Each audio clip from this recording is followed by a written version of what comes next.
All right, people, what's going on? Back with another video. Today, we're going to talk about Gran Turismo Sport. Now, we all know that Gran Turismo 7 is coming out.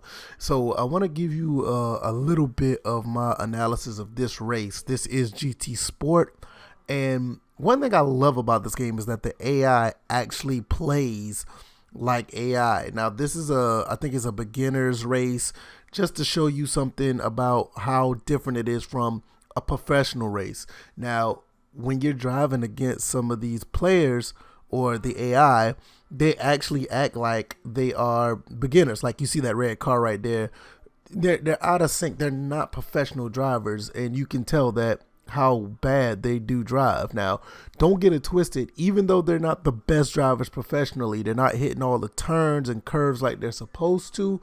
They're really are hard to get around. As you can see, like with me, I have an issue with learning certain tracks, so you will see me mess up as well. So I am learning these tracks as well, just casually driving. But I do want to get better at this game. Right now, I am using a controller, so that actually hinders my progress as far as hitting these curves. I do have a wheel, but I have not set that up yet. And driving with the wheel is a little bit better. I'll take it as slightly better. You can actually you're able to hit the turns better and actually drive a little bit smoother. But just look at, even with the controller, how smooth that you can make these turns and actually can maneuver your car around as you go. I find it very, very satisfying to do, and it's one of the things I love about this game. Not only on top of that, like when you do play with against certain AI, the AI does play like they are up to their level. Like you'll see later on where you'll see other cars acting up. They're not towing the line like they're supposed to stay on the road. They will weave a little bit to try their best to get around the track on their own. They just don't do the best job possible. But like you see this right here, I get right past that white car, and you can see the car in the front right there actually is off the track. So comparing this to games like Drive Club or whatever, Drive Club, the AI is like straightforward. Like everybody is like right on point when it comes to actually driving. But when you do get into this game, and for the beginners for sure, you will see where they are showing their flaws in driving. When you get up to later levels, they do show a better attentiveness, and they do drive a little bit better.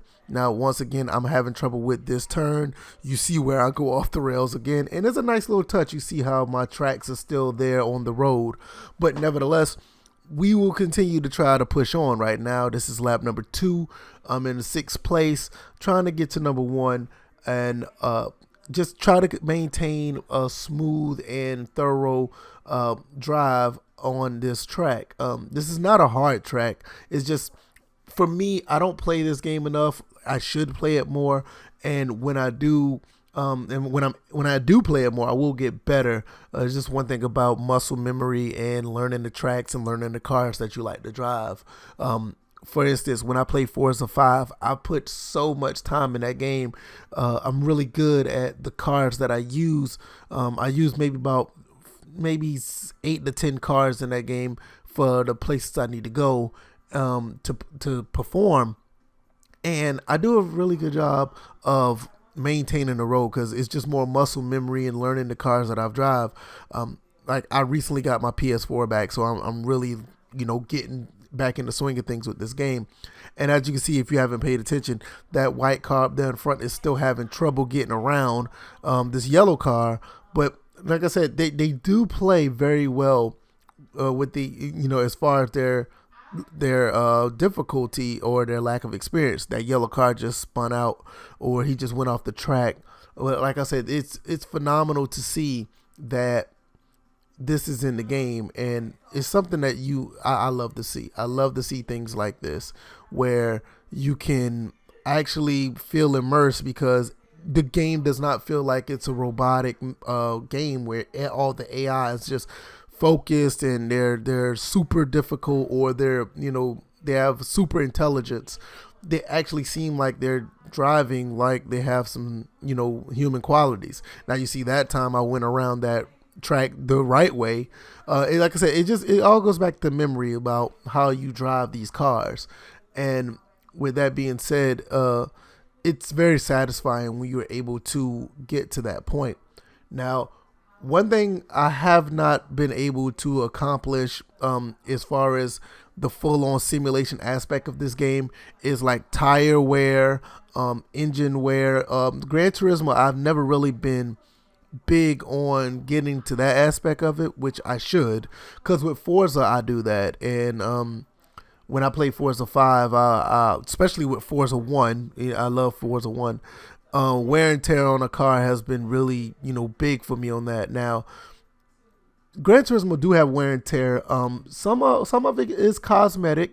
I think they started the cosmetic side in Gran Turismo 6, and they kind of built up on it on Gran Turismo Sport. And not only just cosmetic, like under the hood they definitely have wear and tear where you have to go to a pit stop and change your tires. But I never got into that aspect of this game where I should have. There's me going off the rails. I went off the track and I have to play catch up. This is the final lap, so I need to make the most of this run right here. I think I'm still in a good position to get ahead, so I should be able to get up and pass these two cars. But as far as the simulation racer, they do a really good job of putting this game together, and I just wish there was a little bit more cosmetic wear and tear. I don't run into cars that much, so I don't know how bad it is, but I can assure you that it is there. Some cars do have the cosmetic tear if you run into them. Now, I went around that curve again. That time way much more successful, but I'm still behind. But these next two curves, or next three turns, curves, turns, same thing, I should be able to overtake these cars. Look like I should be able to, long as I'm able to drive smoothly and get around the corners the right way. Like right here, I got around there pretty nice, caught up with them, and with this blue car I'm going to overtake him because I have the inside track. I should be able to get past him with this turn, and now the white car has made a mistake and let me get past him. And like I said, it is very satisfying to watch the AI mess up after all of this time. Like, they really play to their difficulty. Like, you see where they actually try to win a race, but their beginner status shows that they can mess up too. So I really enjoy this game, and I plan on playing more of it. I hope you guys really enjoyed this quick race with a little bit of commentary. I really enjoyed it as well.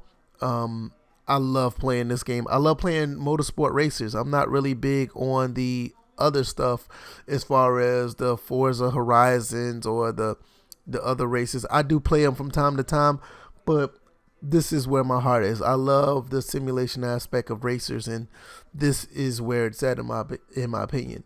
So I end up winning this race 0.180 tenth of a second that I won that. That was really tight. I managed to overtake the last two cars on the last lap, and that was just phenomenal. So I hope you guys enjoyed this video. I want to do more of these. Let me know what you guys think. Like, subscribe, check out the podcast. You know what we do. So I hope you guys really enjoyed this video, and you guys take care. Peace.